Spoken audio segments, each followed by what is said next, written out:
Mixed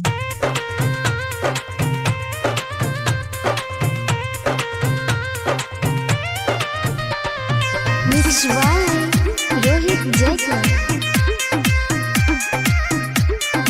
Music by Raju Babu.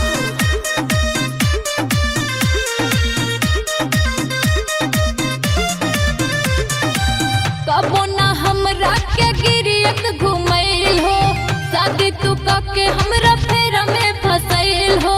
अच्छा ए जी सुनो काहे ना, कबो ना हमरा के गिरियत घुमैल हो, शादी तू के हमरा फेरा में फसैल हो। घर हको बनल तोहर झोपड़िया, घर हको बनल तोहर झोपड़िया। देबो पक्का घर बनाई धनी लागे दे नौकरिया।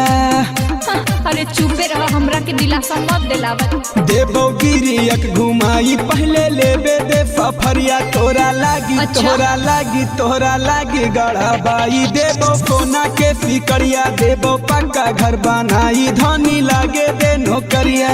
झूठो के फुसला हो न। अरे सहिए कहैया।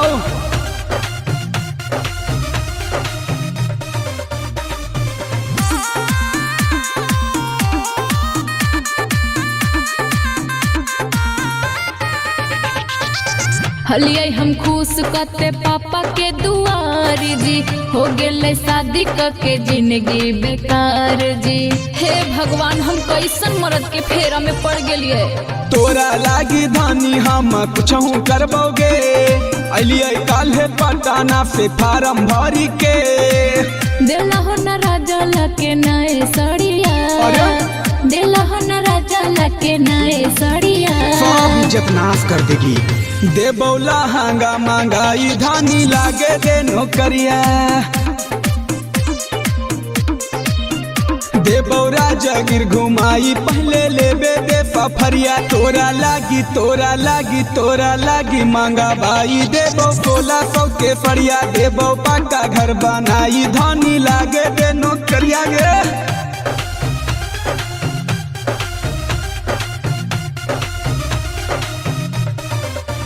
वैशाली रिकॉर्डिंग स्टूडियो गिरिया।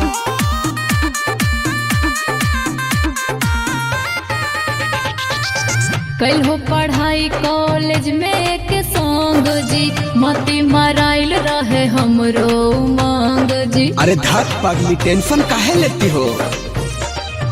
कहीं सहबरिए ते बिना कुछ दिन औरी कर। ले बैनो करिया धानी दाम कानी धर।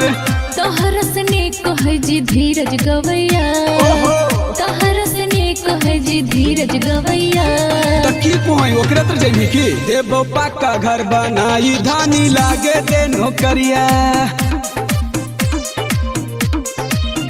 देबो ना बादो घुमाई पहले लेबे दे फफरिया। तोरा लागी तोरा लागी तोरा लागी गढ़ाबाई। देबो सोना के सिकरिया, देबो पक्का घर बनाई धानी लागे दे नौकरिया। ठीक है, रहा बैठ के मक्खी मारते हम जाहियो नहीं।